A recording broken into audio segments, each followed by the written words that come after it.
Okay, it's finally that time. All right. I get to announce my special guest. Welcome, Tony Brewer. How are Renée. you doing today? I'm doing well. How are you? Awesome. I'm doing great. You're such a talented author, poet, amongst so many other things in that realm. Poet for hire, poet on demand. Yeah. And my favorite thing is that you recently won the 2024 Literary Champion. That is so huge. Yeah. Here's the and we big got award this chunky. It's so heavy. I got to hold it before the show. I couldn't even pick it up. The Eugene and Marilyn look Glick at that. Author Awards. Yeah, look at it. That is solid. And you hear a lot about the Eugene Marilyn, is that you? like what is it? Eugene Marilyn Glick Indiana Author Awards, right? Yeah. And they do these every 2 years. They give awards for every genre of book.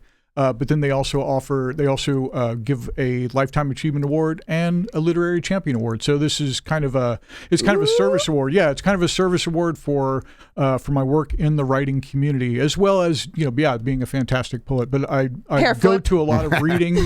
I go to a lot of open mics. I consult with people about publishing, about books, about writing. I talk to people about how to do readings, how to put on readings. I talk to people about mic technique, all facets of spoken word, writing, publishing, words is kind of my thing. So, what is it about technology that scares you so much that Why you does have to Jason use a hate mechanical? typewriters? Excuse me, Renee. This is my time. It's my time Jason, down here. It's my I time wanna down know. here. Down here is my time. What's up with the mechanical typewriter? You can't digitize it. You'll lose information. I live for it, Tony. Tell us about this typewriter. Somebody asked me one time, why don't you just have a computer with a printer? Why don't you just have laptops with a computer? It's boring. Authenticity, first of all. No, it's boring. It's just boring. Yeah. It's boring. And honestly, when you're at an event, when I'm at an event, it's the sound of the typewriters that people encounter first. See, Tony gets it. Yeah. I've been fighting with Jason about getting a typewriter for years. Tony, Look can at you that. can you do the click? You're gonna learn to. Can you do the you're gonna click, love it. Tony? Yeah. Can you click it for me, Tony? Oh, I'm getting hung up there, but yeah. Oh, see, that wouldn't Wait happen. for it. With Here's the click, Jolly. Wait for it. Ding.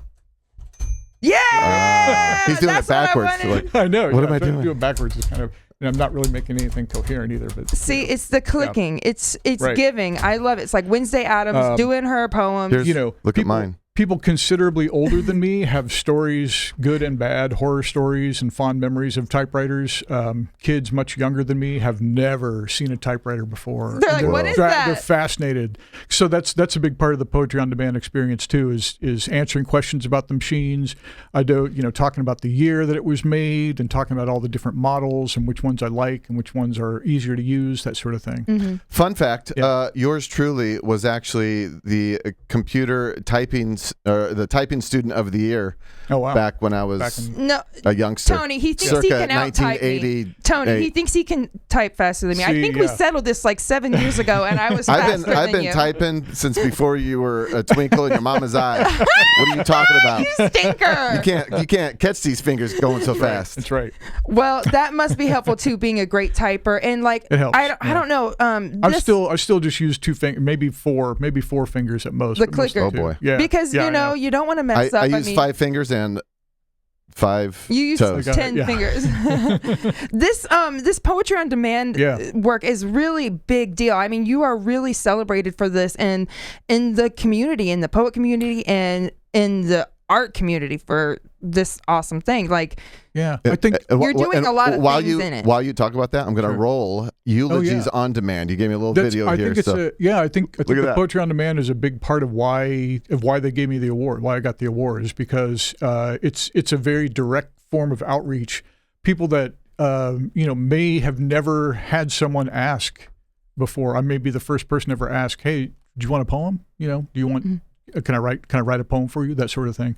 And the eulogies on demand, I started doing that a few years ago at Rosewood Cemetery, or Rose Hill Cemetery there in Bloomington. Is this like a Halloween kind of? Yeah, they started doing haunted cemetery tours. The Monroe County History Center started doing haunted cemetery tours, and they came up with the idea of planting me there And I talk to people while they're waiting to go on the tours and talk about their life. And I make a eulogy for the people. I'm not making a eulogy for the people that are buried there. That woman that I'm talking to there, I'm going to make a eulogy for her about her life. So they're saying all these nice things about themselves so that the eulogy is good, that's the trick. I mean, the big part of the Poetry on Demand thing is the interview, is talking to someone about what kind of poem they want, if it's for someone. I do a lot of poems about anniversaries and weddings and graduations and that sort of thing, because they're occasional poems or poems for an occasion. But sometimes the occasion is just, hey, I'm at an art festival and I saw all this cool stuff and I'm surrounded by art, and yes, I'm inspired to have a poem made. But it's also Poetry on Demand. I did not come up with the idea. People have been doing this for decades, and all over the nation, world. Right? Yeah, all over the world. And so people recognize Poetry on Demand now. A lot of people will come over because they know what it is and they know what they're going to get. Or they're already familiar with the concept, which I think is kind of cool. Yeah. I also have a lot of people that at the 4th Street Festival that I do. I'm coming up on 14 years of Poetry on Demand there. I have people that come every year to get a poem from me, which I think is really fantastic. Nice. That's wonderful. There's a little girl named Daisy, and her parents have brought her there because her birthday is the same weekend. It's Labor Day weekend is her birthday, and that's when 4th Street is. And she has been getting a poem every year for her birthday. And I have written 3 of the 4 poems that she's gotten so far, including I wrote one for her this year when she turned 4. And this year she could turn the poem over and write her name on the back, which was pretty amazing. Yeah. I hope they turn it into a little booklet or whatever for her to keep collecting each year. I hope she keeps coming back, and someday she's going to write one for me. I'm going to ask her to write a poem for me. Yeah. It's really sweet. It's really sweet. I'm sure you don't even know how many people you've affected with just being who you are and letting that freely flow. That's a gift that you're given. So I know I sure appreciate it. Sasha Owens and I are authors and poets as well. And so it's really refreshing to hear. We were talking before the show, and you remind, it's like you're like the math behind books. You're also creating these wonderful poems endlessly, right? And doing that. But you have done a lot in this realm. You've edited, you've done the what is it called when you press the stuff on the paper? Typesetting. Yeah. Letterpress. Yeah, I do a residency. I do a residency every year at the Osage Arts Community in Bell, Missouri, and they have a print shop. And I go out there and I work on an 1896 Chandler and Price job press. What? Yeah, it's insane. It's totally manual. It's got a foot treadle that you get pumping. Not a foot treadle. Yeah, the big thing goes. It's practically steam powered, but it's all hot type little pieces of metal that you set backwards and upside down. And you lock it all up and put it in there, and then you have to be careful because you can't get your hands in there; they'll crush your fingers or whatever. It's crazy. Super. Yeah, it's super cool. That's awesome. You need to do a TikTok year. the kids do, and just get some Renaissance music and be like, this is how I be making paper. Right. Or whatever. Right. That reminds me of Jason with your first camera. He was splicing reels together back in the day with his mom in the 70s. 1957, which I got to do that here shortly. But the time goes by so fast. Oh, no! We've got to close out the ABC broadcast. We're on a strict TV time. We're going to hang out longer with Tony. He told us he's got a few more minutes. We're going to stay live there, but for the ABC broadcast, Renee, you want to take us out? Yes. Well, first of all, thank you so much, Tony Brewer, Thank y'all. you. Thanks for having me. Such a wonderful poet, author, poet on demand, y'all. Don't forget literary champion. Let's go. That heavy award speaks for itself. Thank you so much, y'all. Check out Tony's Linktree. You can see all of his deets and everything, and where we can buy your books and your poems and everything like that. Yes. Oh yeah. Tony Brewer Linktree. Like to give a special shout out to my girl Sasha Owens, my Beast friend, my best friend from Beast Games, and she is going to be our special guest next Wednesday, so make sure you stay tuned for that. Thank you, Jason, Aaron, and y'all, thank you for tuning in. We love you. We will see you next week with Sasha Owens. Good night, ABC, WRTV. Good night. Thank you, Tony Brewer. Thank you. Thanks for having me. Good night, everybody. Good night, y'all. All right. We're staying live on now we can Facebook and YouTube. Breathe, Tony. Yeah. Now we can relax. It was so tense in here. It was palpable. I know. Yeah. No. Sweating. So tell us a little bit about what is Firehouse Follies? Firehouse Follies. Firehouse Follies is in a new. It's new. This was recent here, right? Yeah. This is recent. We had been doing it for about 12 years, and then it's kind of under new management these days. This one was This was just this past November. And it's a live variety show showcasing Bloomington talent. It's all original music by local musicians. All of the actors are local. All the writers are local. We spoof local politics. And there's so much to spoof. Oh, I know. It's mostly a comedy show. I think it's entirely a comedy show. But that's me. That's me there. Where are you? There you are. So one thing we added this time. I'm also a sound effects artist. I'm also a Foley artist. That's what they call it for movies. But I do live sound effects for radio theater, and that's my main role on the Firehouse Follies is doing live sound effects for these radio plays that we do, these little skits that we do. And I've been doing that as long as I've been doing poetry. And I'm just as good, maybe even a little better at doing live sound effects. You do the thing. Yeah, I do. You do the dang thing. From typesetting to sound effects. But this time, this Firehouse Follies, we added the wrinkle because I got the author award. They decided to have me do a poem for someone, make a poem for someone on the air, live on the air. And so at this point that you queued up, people put their names in a hat if they wanted a poem, and then we pulled a name during the show, and I just pulled this guy out of the audience, the guy with the mask. We just pulled him at random out of the audience, and then we do a little interview, a little 3 or 4 minute interview about what kind of poem he wants. Yeah.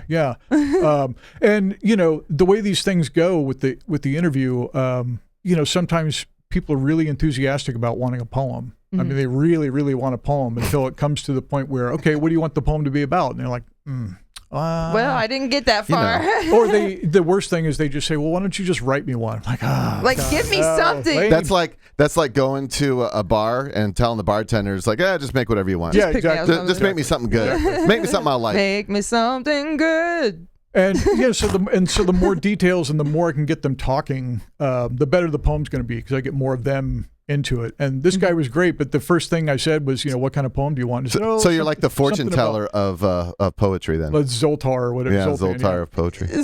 Something about music, and I said, well, what kind of music? Oh, all kinds. Man. But he was great because we started talking about the kind of music that he does like, and that he's been in bands. He played in bands in Bloomington in the 60s and 70s, and he had a lot of stories about that. And so if you would like, I could read the poem that I made for this film. And and I was really happy with this one. So this is for the gentleman that's on the screen there. Yeah. And so what we did was we did this little interview, and this was at the top of the show, and then I had the whole show to make the poem, and so I would go. It's like an hour and a half later. Yeah, basically.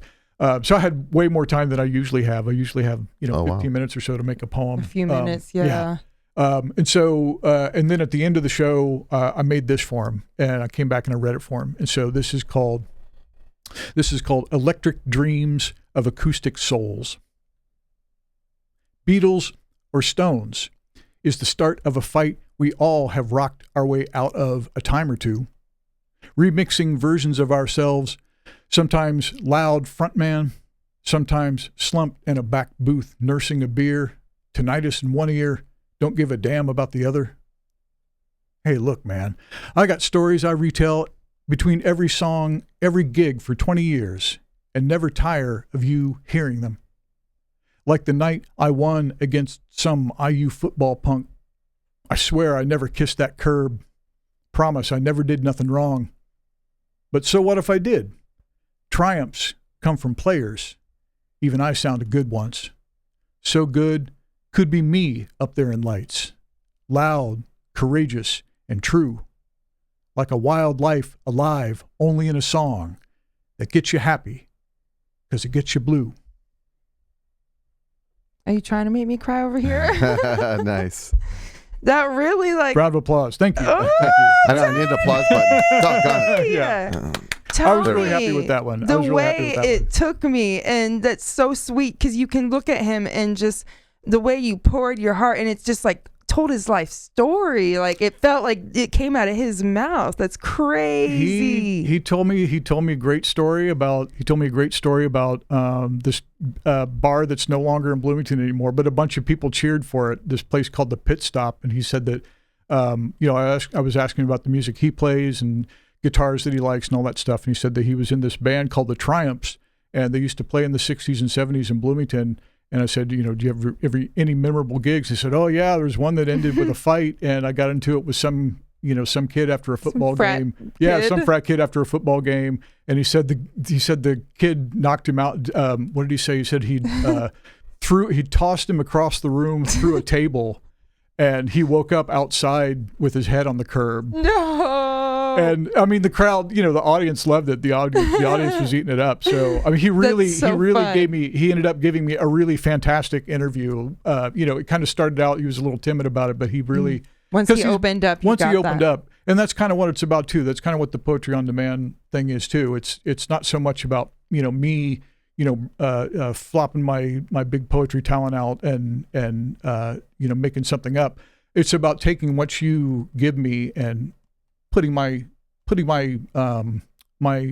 ability behind your art into it. Yeah. That's so cool, because it's one thing to be an artist, be a poet, be an author, and like for me, right, I'm writing for me and I'm writing how I feel, but you are doing it for you, but you're also like taking, in a good way, and like absorbing people's stories and giving back to them. So it's kind of really selfless. It's really, really cool. Oh, thank you. Some of them are really, I mean, a lot of them, are triumphant and happy. And like I said, I do a lot of things for anniversaries and happy occasions and whatnot. And I'm always surprised, though. Some people will come up in the middle of this busy art festival and they'll want to talk to me about they're in recovery, or they've just lost someone, or they just broke up with someone, and they become really emotional about it, and they just I don't know what it is, and it's not just me; it's other people that I invite to the table to make poems with me.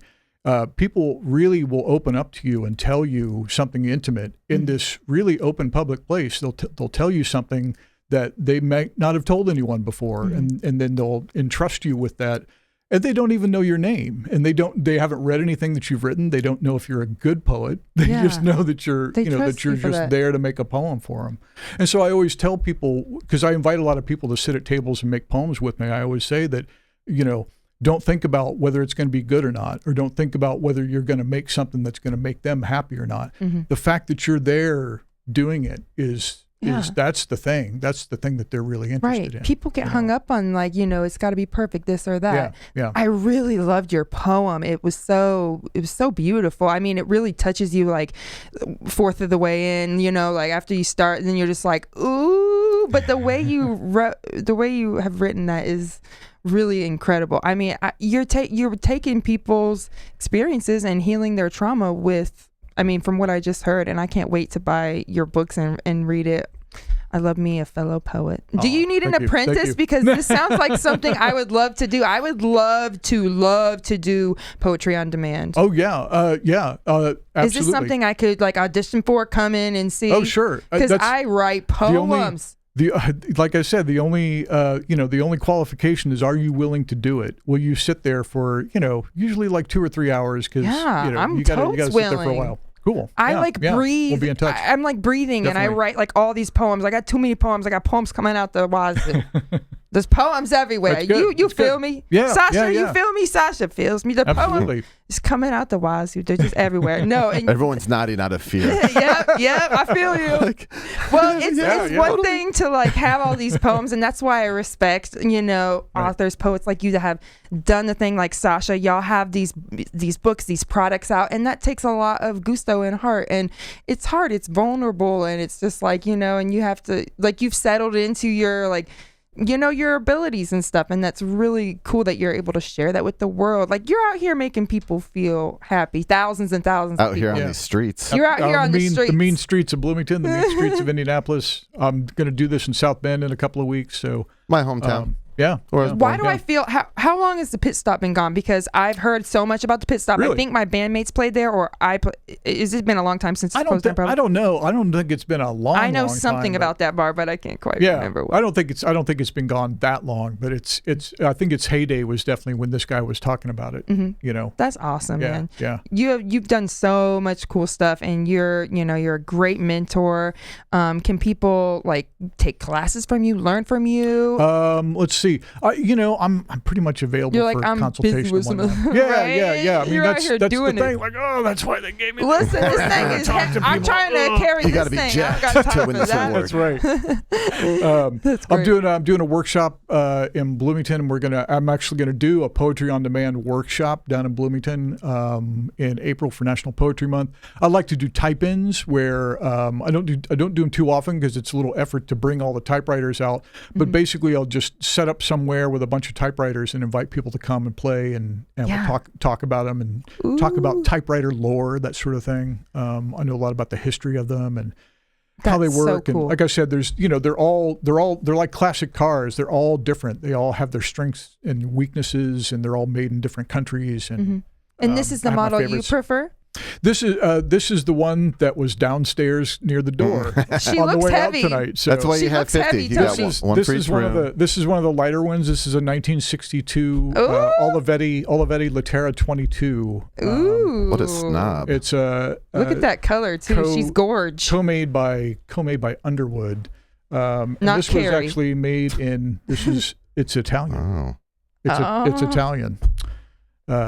I am so excited to see it. You've solidified in my mind. There's no going back. Sorry, Jason. Thanks a lot, I know, Tony. Sorry, buddy. I've been complaining for years about I'm going to get a typewriter. He's like, just get one. So I started typing it up. First of all, I do not sound like that. I've got through.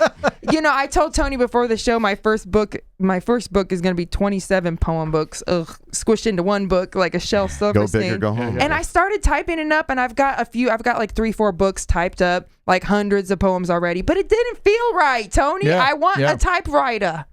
I do. I like to keep one. I like to keep one out. You know how musicians like to have a piano in the house and they like go sit down and compose. In case you get an idea, you're gonna go type it out. I like to just have one out. Sometimes I'll just like leave one out around the house and type a line and then go away and do something and come back and I'll spend a night or maybe a couple of days working on a poem that way instead of often because I'm still old school. I still write in a journal. I still write longhand in a journal. Those are usually I just sit down and write one.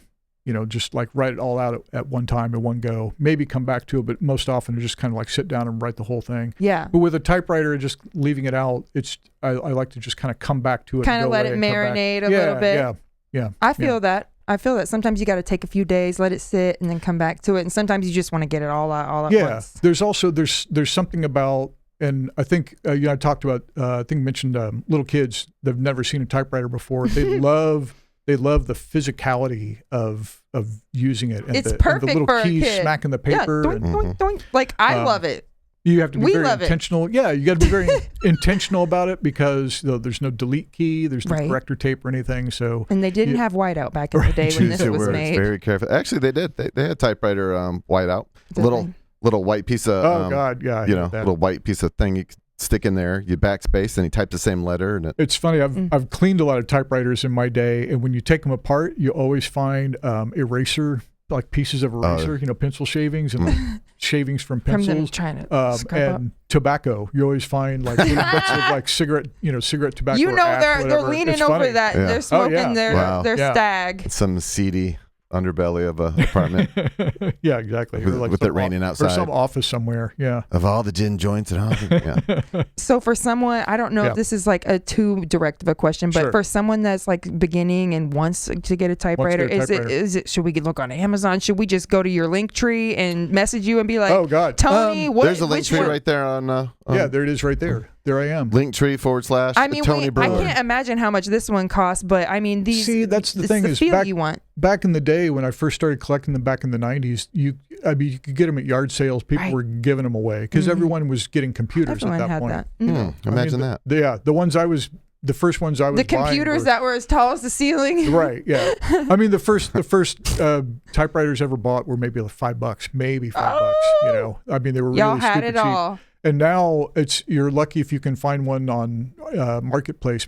Although Facebook Marketplace is a good place to find them, but they're usually more like the low end is 50, and they're usually that's not bad at all. Upwards of 100. I've bought 2 cars on Facebook Marketplace. Really? Yeah, cheap too. It was an awesome deal. Yeah. A little $200 little beater. Little beaters. Yeah. Last a year or two. That was a So while ago. what else do we need? Go ahead. I want to ask you, Sure. what are your thoughts? I can only imagine, given that you're on a typewriter, but what are your thoughts on artificial intelligence and what they're doing to the writing community? That's funny. Like, I think it was last summer that was the big joke at all the festivals. We were like, "Oh, you're using AI to make those." Oh my goodness. I mean, so here's my thoughts on AI. AI is just another tool. I can remember where people were upset about Photoshop in photography and all that, and nobody uses the raw image anymore. Everything's altered. Everything's mediated. Everything's. My concern with AI is that, and I think this is already happening in some cases where the higher ups, the bean counters, those guys are saying, "Oh, here's a shortcut. We can fire some people and use AI instead." Oof. And then they're going to find out that AI is not everything that you think it's going to be. They're supplementing heart for. You still need a human to double check that. Yeah, you still need a human. Because every once in a while, the AI goes off on a little rabbit hole. Yeah, exactly. And really, it takes out that authenticity. I can totally see some of these maybe pop stars using this. It almost feels like it does. Like you see a poem that is from the heart, like stuff that we make, and then you see a poem that's like, is that from ChatGPT? You know what I mean? It just doesn't have the something. It doesn't have the key ingredient, the chemical X. You know what I mean? I would love if AI would do my dishes and mow my lawn. Hey, give it another 5 years, buddy. Don't talk like that. AI to write my poems. I don't need AI to make my movies. Like you said, it's a good tool if people use it as a tool. Like, here's what I have. Can you edit the errors, like the spelling errors, or like anything but write this whole poem for me or whatever. And I think when people do that, you can see that it's because as we have been discussing, the whole point of poetry, or not the whole point, but at least one of the major points of poetry is connection. It's not to have a product. The point of it is not to just come up with a thing at the end. It's to have a process that you go through, and you come out the other end of the process a changed person. You come out the other end, with a piece of paper with a poem on it, but you also, your brain has done something and your body has done something when you've made a poem that it didn't do before you made the poem. And if you just, hit a button and say, I would like a poem, and then you get a poem, all you've done is you've just pushed the button. All you've done is pushed the button. So those are my thoughts on AI. Right. Those are my thoughts on, the thing itself. I think it's great for medicine. I think it's doing great things in medicine and STEM and science and all that. Just finding the answer fantastic. Instantly. And doesn't necessarily need it in my creative world. Right.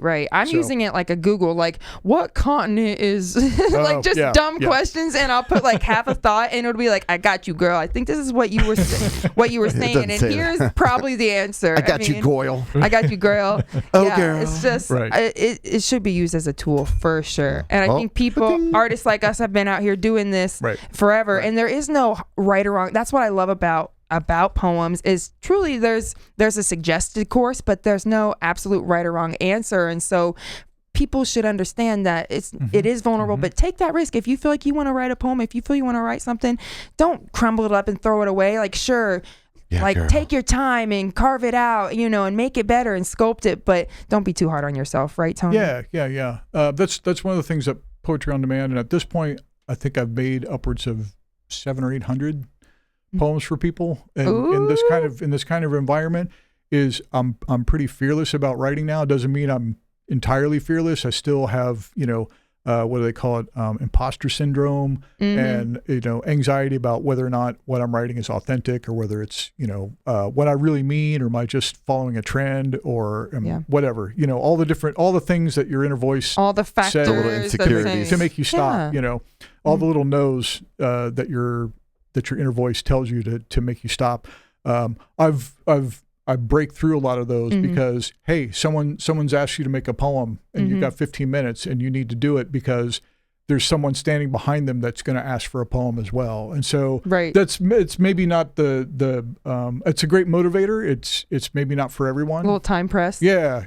Well, and you have to trust yourself, and you do, because you're out here just doing your art, and so just to be like, oh well, I'm just gonna. I mean, you really had to take when you read your poems, are you just like, Yep. See, I'm good. And then over time, you're just like, see what I'm creating. Anything I create is going to be, this is like my creation. And so it's like your stamp on humanity. Like, you ain't going to create something bad. Pencil drop? Do you do a pencil drop? Pencil drop! Like, boom. The thing that I tell people when when I invite people to sit and make poems with me, we always talk about there's the different the big wins that you get. If you get a hug, that's really cool. I mean, if they give you, if they give you a tip or something, that's nice. But if you get a hug, that's really cool. Or they cry or something. If they cry, tears are like the holy grail. Making someone cry at a big public, festival or something, because and not because they've asked for something sad, especially if they ask for something happy and you've given them something that's touched their heart. You poked their heart. Yeah, that's pretty sweet. What about a smack? What's that mean?